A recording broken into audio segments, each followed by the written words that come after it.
آج کے جعلی صوفیوں کے پاس جائیں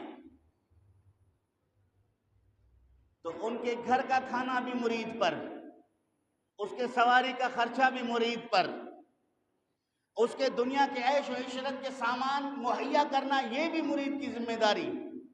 اگر مرید یہ ساری خدمتیں بجا لائے تو پھر وہ اس کا قریب ہے، وہ اس کا جناب والا بڑا پسندیدہ ہے۔ اگر یہ خدمت کرنے سے قاصر ہو تو اس سے کوئی سروکار نہیں ہے۔ ایک مسئلہ۔ دوسرا مسئلہ کہ یہ آج کے جو جعلی پیر ہیں، نذرانے لینے والے، دن لینے والے، پشت در پشت آتے رہے، نسل در نسل آتے رہے، بکریاں لیتے رہے، بھیڑ لیتے رہے، سونا چاندی پیسہ درم دینار لیتے رہے، سال میں ایک دفعہ، سال میں دو دفعہ۔ پوچھو بھائی تو کس کے ہاتھ پر بیعت ہے؟ بھائی ہم فلاں کے ہاتھ پر بیعت ہے۔ تمہارا پیر صاحب کہاں ہے؟ جی فلاں جگہ پر ہے۔ اس کے پاس آپ گئے، کہہ رہا ہمیں کوئی ضرورت نہیں ہے، سائیں جو ہے سال میں ایک دفعہ آتے ہیں، کوئی کہتا ہے سال میں دو دفعہ آتے ہیں۔ بھائی آ کر پھر آپ کو کیا تعلیم دیتے ہیں؟ کہتے ہیں ہم ان کی خدمت کرتے ہیں۔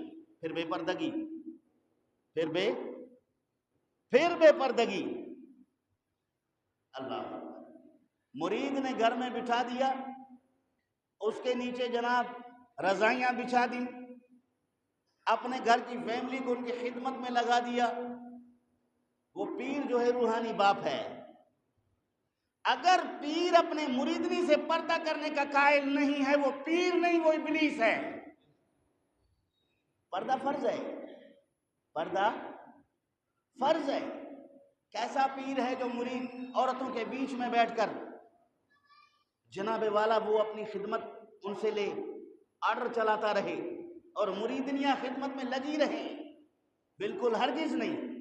قرآن فرماتا ہے قُلِ الْمُؤْمِنِينَ يَغُضُّوا مِنْ أَبْصَارِهِمْ وَيَحْفَظُوا فُرُوجَهُمْ ذَلِكَ أَزْكَىٰ لَهُمْ۔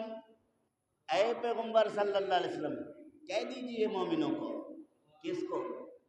مومنوں کو کہہ دیجئے کہ وہ اپنی نظریں نیچی رکھیں، اپنے شرمگاہوں کی حفاظت کریں، یہ اس کے لیے زیادہ بہتر ہے۔ تو عزیزان گرامی یہاں پردہ کرنے کا حکم دیا قرآن نے۔ حضرت ام المومنین عائشہ صدیقہ رضی اللہ تعالی عنہ، حضرت ام المومنین حفصہ رضی اللہ تعالی عنہ، یہ رسول کریم صلی اللہ علیہ وآلہ وسلم کی ازواج مطہرات ہیں، ہم مومنوں کی مائیں ہیں۔ نبی پاک صلی اللہ علیہ وسلم کے ساتھ حجرہ مبارکہ میں تشریف فرما تھی۔ حضرت عبداللہ ابن ام مکتوم صحابی ہیں، آنکھوں سے حافظ ہیں، نابینا ہیں، دکھتا نہیں انہیں کچھ بھی، دروازہ بجاتے ہیں۔ اندر سے نبی پاک نے پوچھا کون ہے؟ عرض کیا یا رسول اللہ عبداللہ ابن ام مکتوم۔ حضور نے فرمایا کہ آپ اندر تشریف لائیے۔ ادھر اپنی ازواج سے کہا کہ آپ پردے کے پیچھے چلی جائیں۔ آپ کی زوجات نے، آپ کی بیویوں نے عرض کیا یا رسول اللہ وہ تو اندھے ہیں، آنے والے اندھے ہیں، انہیں کچھ نظر نہیں آتا۔ تو جب انہیں کچھ نظر نہیں آتا تو پردے کی کیا ضرورت ہے؟ یہ ایک سوال تھا جس سے ہزاروں علمی مسئلے ہم نے آج فقہ نے ان سے اخذ کیا ہے۔ حضور نے فرمایا وہ آنے والا نابینا ہے لیکن تم تو نابینا نہیں نا، تم تو نابینا نہیں۔ پتہ چلا کہ مرد اور عورت دونوں کے درمیان پردہ ہے۔ اور صحابی رسول سے بڑا پیر کون ہے؟ بولیں صحابی رسول سے بڑا پیر کون ہے؟ جب صحابی رسول سے پردہ کرنے کا حکم ہے تو آج کے بے نمازی پیر سے پردہ کیوں نہیں؟ آج کے شراب پینے والے پیر سے پردہ کیوں نہیں؟ آج چرس پینے والے پیر سے پردہ کیوں نہیں؟ آج چوروں اور لٹیروں ڈاکوؤں کو پناہ دینے والے پیر سے کیوں نہیں؟ صرف سید یا شاہ لگانے سے شریعت کے احکامات اٹھ گئے، وہ مستثنیٰ ہو گیا؟ ہرگز نہیں۔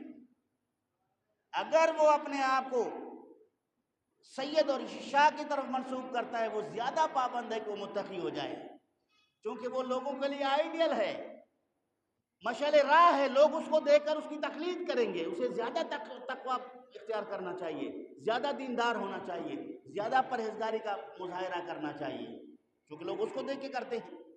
کہ یہ پیر صاحب نے یہ کتے تیرے دربار پر، ریچھ تیرے دربار پر، مرغے تیرے دربار پر.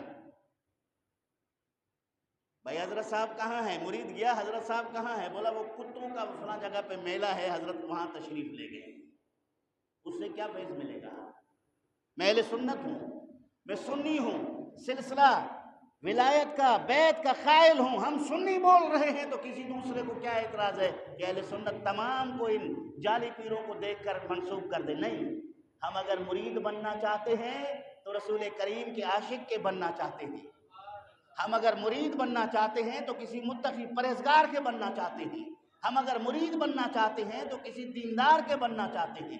ہم مرید بننا چاہتے ہیں تو کسی خدا رسیدہ کے مرید بننا چاہتے ہیں، نہ کہ شیطانی کام کرنے والوں کے، نہ کہ ابلیسی کام کرنے والوں کے. ایسے لوگوں سے اللہ کے برگزیدہ بندوں نے ناراضگی کا، لا تعلقی کا اظہار کیا. مولانا رومی نے بھی ان کی مذمت کی ہے. ایسے لوگوں کی مولانا رومی نے بھی